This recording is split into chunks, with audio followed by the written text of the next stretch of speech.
In today's video, I'm gonna show you guys exactly how I started on YouTube, my whole story, and how I got to where I am today, being able to buy this M3 competition with one single YouTube video. If you are a car guy, don't worry, I'm gonna go over some of the awesome features of this 2017 M3 competition. But if you're here for the YouTube details and my story on how I was able to get here, don't worry, that's coming up, but this one's just for the car guys. So as you know, there is a base M3. This is the competition model, so you get some awesome, nice features. You get these wheels, they are absolutely insane. They're super dirty, so don't mind me. Also, the whole car was raining the last couple days, so it looks really dirty. I'm sorry. It's a little, actually, it looks clean on camera, but it's really dirty. But these are the 666M wheels. Really cool. These actually come with the competition model for the M3. It looks really nice. I actually like to get aftermarket wheels for cars, but this car is probably the only one I'm going to actually keep with these stock wheels. It looks really nice, honestly. This car could use a little bit of lowering, obviously, but it's nice not to scrape on anything so far, so that's obviously a bonus. With this model as well, you get these competition seats, which I think are really cool. Some of the best stock seats I love in any car. You get these really funny, obnoxious holes in them that you can put all the way through your hand. This one is the executive package as well, so it has these kind of funny little sunroofs as well. For the rear passengers, I just leave them up so I don't get too much sun damage in the car. But really funny, these little holes right here, you can actually like bother who is sitting in front of you. Quite a funny thing. This car has like a full leather package, and this car does have the full lighting package, so if you do unlock it, you'll have a little light under the way to open the car. Obviously it's kind of hard to see because it's still a little bit daytime right now. With this package as well, you get the darked out exhaust tips, which looks really nice with this color as well, and of course the blacked out badge as well. And another cool little visual, if we come on the driver's side, is the actual seatbelts have this really cool M stitching in them, which is the 3 colors that the M cars use. Looks really nice. And with the lighting package as well, when you turn on the car at nighttime, this actually is glowing, looks really cool. One of those kind of like quirky things that I think just makes it extra special details. It is also a sunroof model, so this one does not have the carbon roof, which is really cool. But honestly, I'm actually enjoying taking off the sunroof sometimes during the day. Can't complain too much. I like usually the visuals of the carbon roof, but honestly, this one's really cool in the daytime if it's nice weather. Another awesome thing about the competition model is you actually get a little bit more horsepower. Really cool carbon brace right here for the engine. Looks amazing. Really hard to get that out though, I've heard. But this model, I think the stock ones are about 425 horsepower. This one is bumped up to 444 horsepower, which is a little bit of a difference. Just some small tuning, I'm sure, from BMW. Basically the same as stock, but just a little bit, I guess, bragging rights over the stock model. And with the competition package as well, you actually get a M Sport exhaust, which sounds amazing. So my car isn't fully warm, so I'm not gonna like redline or anything like that. I am a car guy and I really try to respect the cars I have. So we're just gonna do a little baby rev, but I wanna show you guys the M Sport exhaust.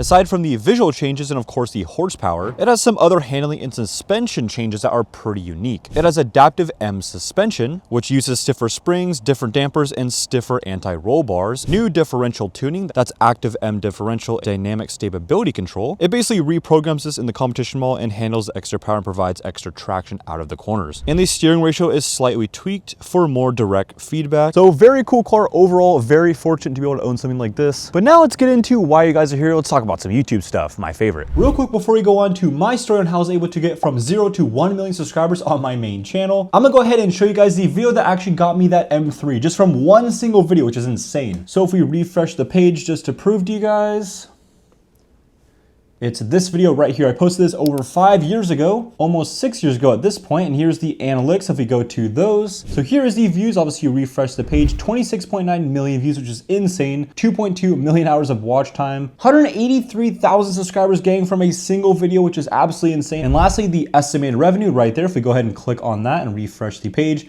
as you can see from this video alone, I got almost $70,000 just from one video. It is crazy what you're able to do with YouTube. I cannot believe I was able to buy an M3 with just one single video. But now let's go ahead and go on to my story. My story on how I was able to get here all started back when I was a kid. My inspiration for YouTube actually started out with PewDiePie, which is one of the most OG YouTubers out there. I know some people started with Smosh. I never really watched their channel too much. I think PewDiePie was the main person I watched and got me really into YouTube. Eventually, as I was growing up, I think I was at this time, maybe like 12, give or take, my interest started going towards some hobbies like airsoft. So I searched up on YouTube airsoft channels and I found someone named Scott the Doggy, I believe his name is. I think he still makes YouTube videos to this day as well. And then I I looked up even further if there's any airsoft fields near where I grew up. And I was in luck, there was one that was 20 minutes away, and there was a YouTuber that actually posted at that field named Milsome Junkie. And I knew I wanted to create videos right away. I was very intrigued by the idea of YouTube. And at this time, I don't even think really anyone did it full time too much. Like, it wasn't really a job, but I was just super intrigued with it and I really wanted to start a channel. So obviously, of course, like any other person, I just started posting just random things that had nothing to do with a niche or hobby at all. It was kind of just like throwing darts in the middle of the ocean at that point, not at a dartboard. I didn't have a clear goal or objective, but now that I started to center around the hobby of airsoft, that's what I started to center all of my videos around. I got really lucky when I was young and all of my friends for one of my birthdays all got their money together and bought me a GoPro, which thinking back on it is a pretty cool gift. So that started my channel in airsoft. Nowadays, you can just record with your iPhone. Looking back at the first videos I created with airsoft, they were absolutely terrible. I remember I would just title the actual video the name of the field, which was CQB City, and the date that I was there, which is the worst title you could possibly do. But it sort of worked because I got people that would locally play at the field that day to search up the day they played and they could find my channel that way. And so I got a few subscribers that way. I'm not too sure how long it took me, but it probably took me around a year to get like 300 subscribers. But as a kid, that felt like I made it. I remember when someone actually like recognized me at the field when I had like 300 subscribers, and I thought that was the coolest thing ever. It made me think people actually watched my videos. I started to notice as I got older, school started to become definitely a little bit more difficult. I think around the middle school to high school level, I definitely started to struggle with school, but YouTube kept persisting and I always made videos throughout the years. At this point, it was just a hobby. I didn't really take it too seriously. I didn't really hate school too much until the point of, I think, like middle school. At that point, I was basically just doing my homework in class, at lunch, and anytime in between. So I didn't have to actually do homework at home because at home, I wanted to make YouTube videos and play video games. And at this point, I actually started streaming too, which is kind of crazy to think back on because now that's like a huge thing that everyone does nowadays. That was like way over 10 years ago at this point. Me and school definitely did not have the best relationship, and I started to get into my entrepreneurship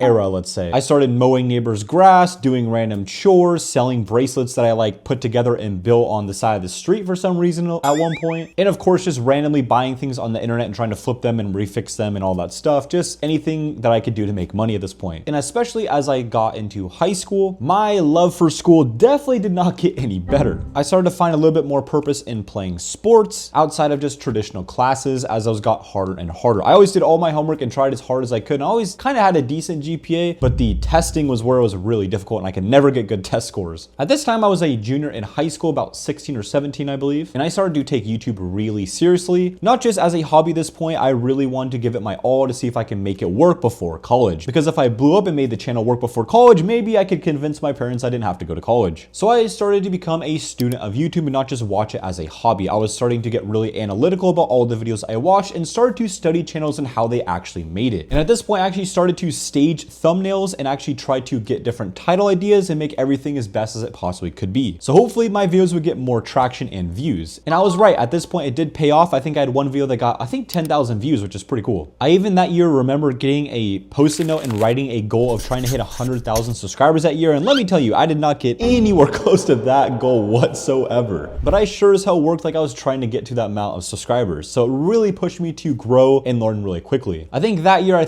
ended off with maybe 1,000 or 2,000 subscribers at that point. It was definitely my mindset that changed at this point. I was not messing around with YouTube whatsoever. I was really trying to find out good ideas that would work. I remember really pushing myself during school. It was pretty hard to relate with anyone. Obviously, I was kind of some kid that just wanted to do YouTube all the time. At this point, basically before school, in all my classes, if I could sneak it, and at lunch breaks and any time in between, I would be doing my homework so I didn't have to do homework at home because I hated doing homework at home. Although this did sacrifice basically any chance of a social life I could possibly get, it did get me closer to my goals because I was able to work on YouTube even more. And at the end of that year, that was my senior year at this point, and I think I had maybe 2,000 subscribers at the most, if I remember right. So my chances of skipping college and doing YouTube full time was basically zero. I failed.